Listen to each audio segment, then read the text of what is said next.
Despite strict COVID restrictions limiting international mobility, the amount of migrants worldwide in 2020 reached 281 million, namely 9 million more than the year before, exceeding the yearly average growth of the 4 previous years. As a result of that, given the world's population of 7,800,000,000 people, migrants account for 1 person out of every 30. Over a 20-year time span, they have increased by 108 million, and during the same period, the number of forced migrants has also quadrupled from 22.9 million to the current 82.4 million.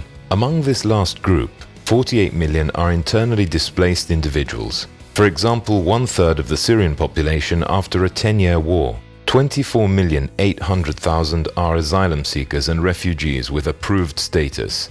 9,600,000 are Palestinian or Venezuelan displaced individuals. The number of new environmentally displaced individuals has reached 30,700,000,000. These people are fleeing natural disasters following climate change. Not surprisingly, most of migration flows are economically driven. 169 million people are on the move as a consequence of the pandemic, whereby the economic conditions of many countries of origin have further worsened, and differences between countries in the northern and the southern parts of the world have increased. Against this backdrop, the amount of $540 billion sent back home from migrants to developing countries represents a valuable asset for minor economies. The EU27 at the beginning of 2020 had a foreign resident population of 36,500,000, namely 8.2% of the whole, among which non-communitarian people numbered roughly 22 million. Germany ranks first for the amount of foreign individuals with approximately 10,400,000 persons. It is followed by Spain with over 5,200,000 and France with 5,100,000. Italy holds the 4th position with slightly more than 5 million foreign individuals, amounting to the EU average. The suspension of international mobility due to the pandemics has caused severe problems to specific fields where foreign workforce is needed. Also, legal entry into the EU for economic migrants have remained shut, thus leading them to resort to illegal trips, using the same routes used by refugees.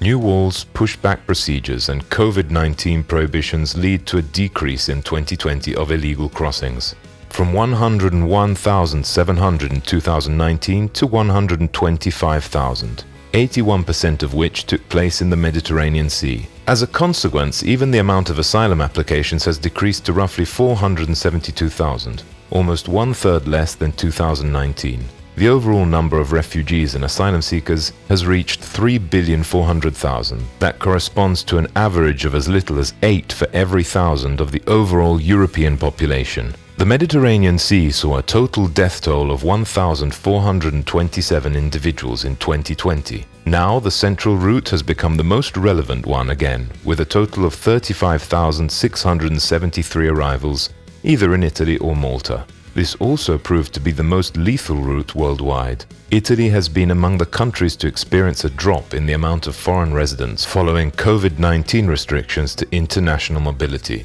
5,013,215 individuals, which corresponds to a decrease of 24,422 individuals compared to 2019.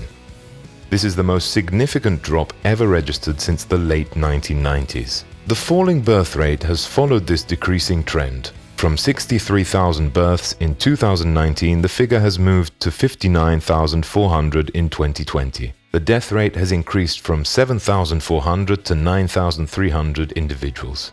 The increase of successful citizenship applications from 127,000 to 132,700. And most importantly, the decrease of new arrivals in Italy, with 177,300 enrollments at the General Register Office coming from abroad, namely 1/3 fewer than the previous year. Among foreign residents, females continue to play the lion's share. Almost half of them come from Europe and 30% of the whole from community member states. Asian and African individuals follow, with 1,100,000 individuals respectively, whereas Latin Americans, the vast majority, account for roughly 369,000. The drop in foreign presence mainly involved non-European residents, which decreased by 242,000 units compared to 2019. reaching 3,374,000 units.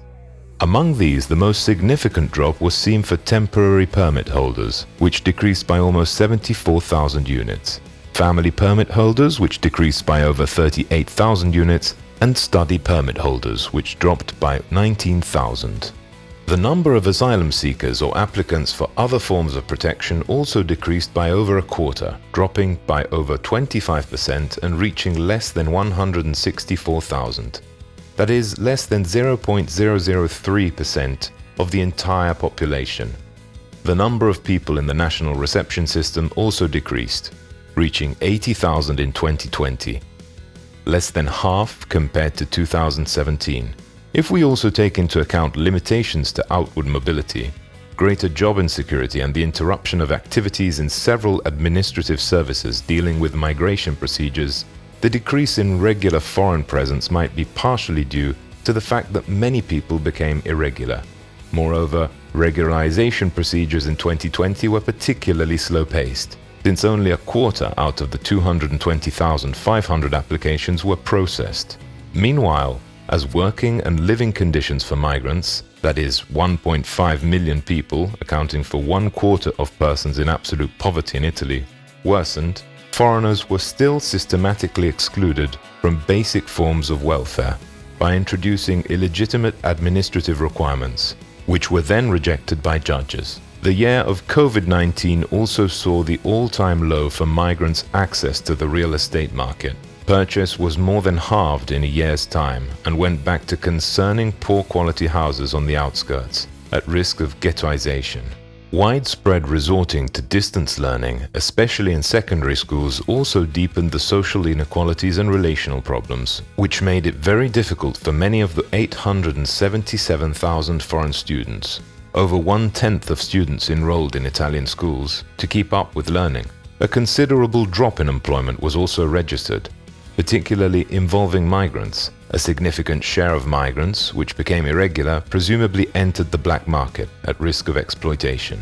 In 2020, the number of foreign workers dropped to 2,364,000, that is 159,000 less than 2019, with a 10% incidence on national employment, and for the first time their employment rate fell behind the employment rate for nationals, reaching the all-time low of 57.3%. In the meantime, many foreigners, discouraged by the pandemic crisis or fallen into the black market, stopped looking for a job, leading to a 16% increase of inactive persons over 1 year. In this context, female foreign workers were still affected the most.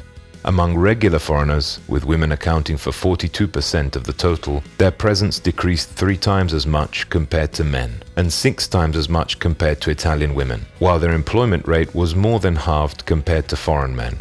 In this case also, delays in processing applications to transform undeclared work into regular employment for 2020 took its toll. In fact, 85% of applications concern irregular domestic workers, where women account for almost 90%.